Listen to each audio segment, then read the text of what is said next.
He thought moving to a quiet neighborhood would finally mean peace. A place where his wife could garden without fear, where neighbors waved instead of watched.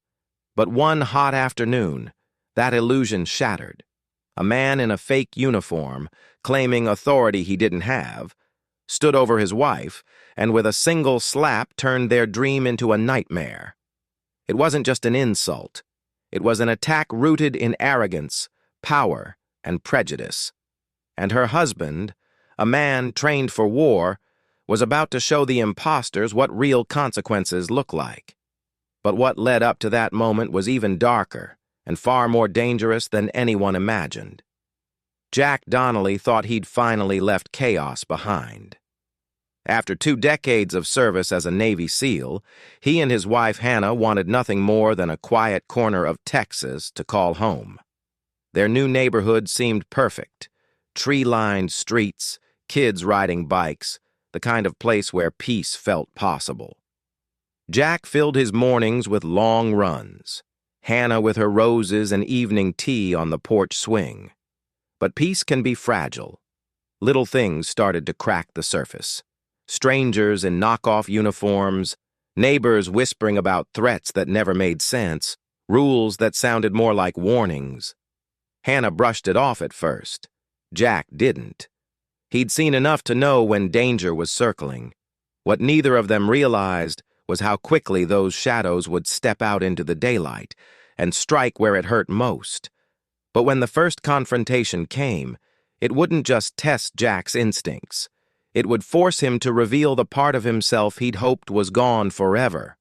At first, it was subtle, almost easy to dismiss. Jack would spot the men on his morning runs, 3 of them in identical navy polo shirts stitched with HOA security in white. They carried clipboards, radios, and plastic badges that looked just real enough to fool the eye. To an outsider, they might have seemed official, but Jack knew better. Their movements were too rigid, their stares too hungry for control. Neighbors whispered about them in hushed voices. A family down the block said they were threatened with fines for non-compliant shrubs. An elderly woman admitted she was told her curtains violated some made-up rule. Others confessed they'd been followed, warned, intimidated. Each story sounded like a warning shot, but no one had stood up.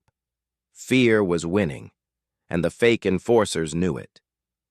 Hannah tried to stay calm, trimming her roses, baking pies for neighbors, pretending it would all pass. But the encounters kept coming. One afternoon, Trevor Langley, the self-appointed leader, stopped her at the mailbox. His words dripped with arrogance. Her paint was peeling. She had 10 days to fix it, or else. When she pushed back, his grin faltered, his voice tightening with the kind of menace meant to silence. "That night," she told Jack. His jaw tightened, his eyes narrowing with that soldier's instinct. He called the real HOA office, and the answer was immediate and chilling. "We don't have a security team." Never have from that moment, Jack's peace dissolved. These weren't just bullies. They were imposters, using fake uniforms to terrorize decent families. And now they had singled out his wife. The pressure built with each passing week. Cars slowed in front of their house late at night. Notes appeared taped to mailboxes, phony citations stamped with signatures that didn't exist.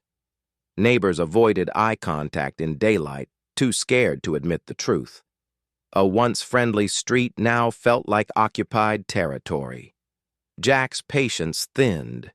He confronted Trevor one afternoon, stepping between him and another family. Their exchange was quiet, but deadly. Jack told him the HOA had no record of their team. Trevor smirked, leaning close, promising to make an example of someone. His eyes flicked toward Hannah. That was the moment Jack knew it wasn't just about intimidation anymore. It was personal. Hannah tried to brush it off, but the tension gnawed at her. She admitted one night on the porch swing that she felt like prey, always watched, always judged. Jack squeezed her hand, promising protection, but he couldn't shake the gnawing dread that something was coming. And then the warnings grew sharper. Carla, a neighbor, came knocking one evening. Her voice was low, urgent. She'd overheard Trevor bragging about teaching someone a lesson. He'd mentioned Hannah's name. Jack felt the air shift inside him, the quiet before a storm. He knew that if Trevor ever crossed that line, there would be no turning back. The neighborhood simmered under this pressure cooker of fear. Kids stopped playing basketball in their driveways. Families closed their blinds earlier. A street that once felt safe was now ruled by 3 men in fake uniforms. And at the center of it all, Jack waited, watchful, protective, but ready. Saturday arrived heavy with Texas heat. Hannah, restless, decided to spend the afternoon tending her roses. Gardening was her escape, her attempt to cling to normalcy. She clipped and trimmed, focused on beauty, on calm. She didn't see the shadow until it stretched across her yard. Trevor stood there, clipboard in hand, 2 men flanking him. His voice was slow, mocking. Her roses were violations, obstructing the walkway. She tried to reason with him, her tone steady, but he stepped closer, dismissing her words with a smirk. When she told him she knew he wasn't official, that the HOA had denied him, his expression hardened.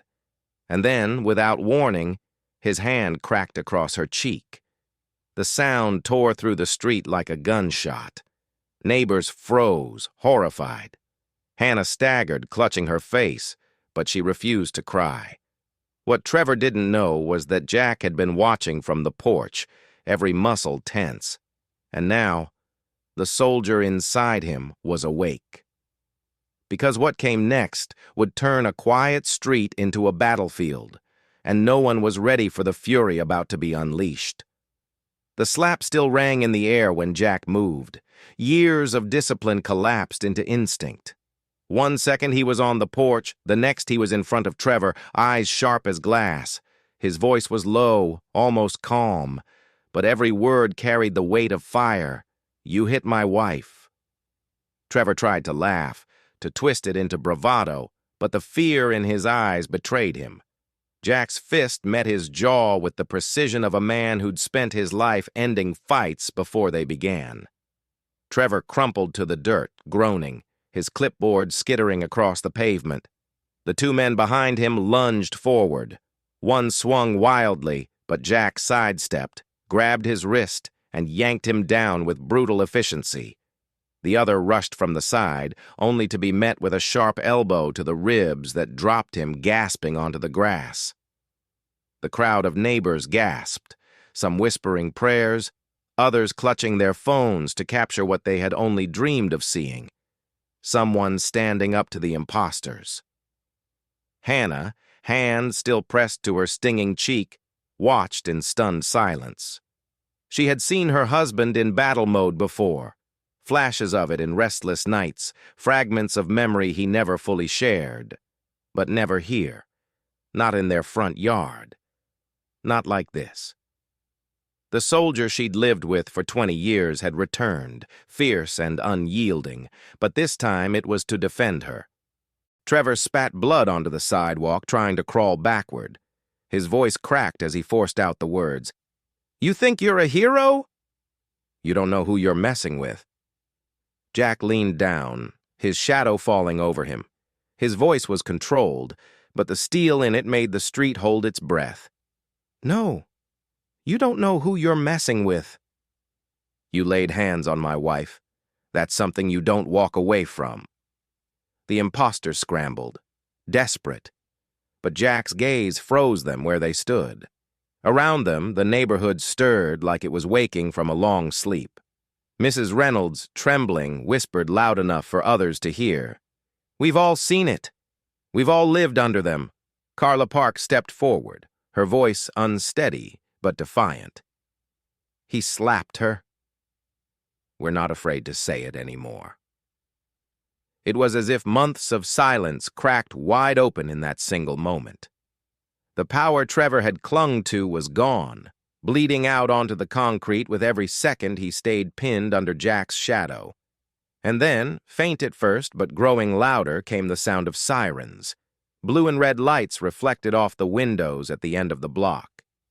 Someone had called the police. The imposters froze, their fake authority disintegrating before the very eyes of the neighbors they'd tormented.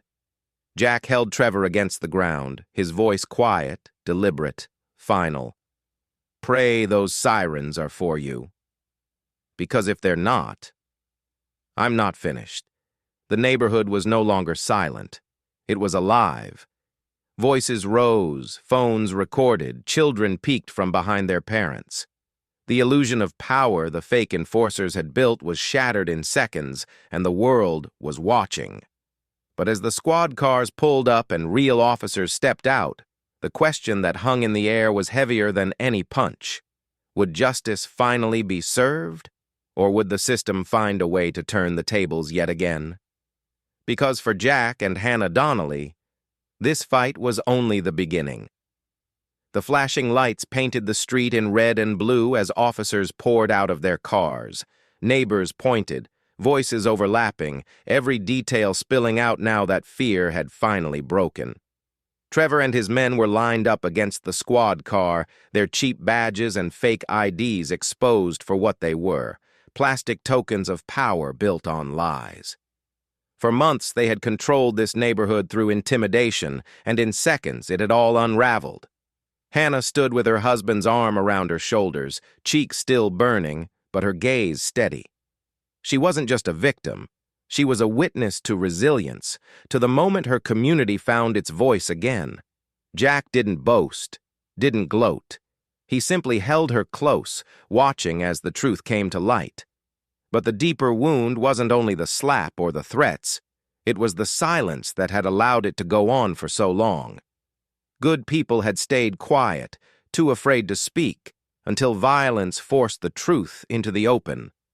That silence, that fear, was its own kind of injustice. For the Donnellys, this day would never fade.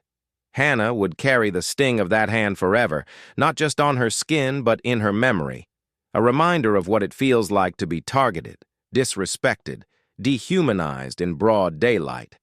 And Jack would carry the weight of knowing that even in the place he thought was safest, his wife could be attacked for nothing more than standing her ground. Their story is one neighborhood's story, but it echoes far beyond a single street in Texas. Because racism and abuse of power don't always wear official uniforms. Sometimes they wear imitations, fabricated authority, false confidence, the arrogance of believing no one will fight back. And too often, they're right. Until someone finally does. This wasn't just about fake HOA cops. It was about the fragile line between order and oppression, about how quickly prejudice can fester when left unchallenged, about how communities fracture when fear wins. So the question lingers, long after the sirens fade and the imposters are taken away. How many more Hannahs will have to be slapped? How many more Jacks will be pushed to the edge before silence breaks? This is more than one family's fight. It's a reflection of a world where injustice hides in plain sight, waiting for someone to stand against it. And maybe, just maybe, the real battle isn't in the fists thrown, but in the courage of people refusing to stay silent anymore. Because the truth is simple. Racism thrives in silence, and silence is a choice. So ask yourself, when the moment comes, when injustice knocks on your own street, will you look away or will you finally stand up?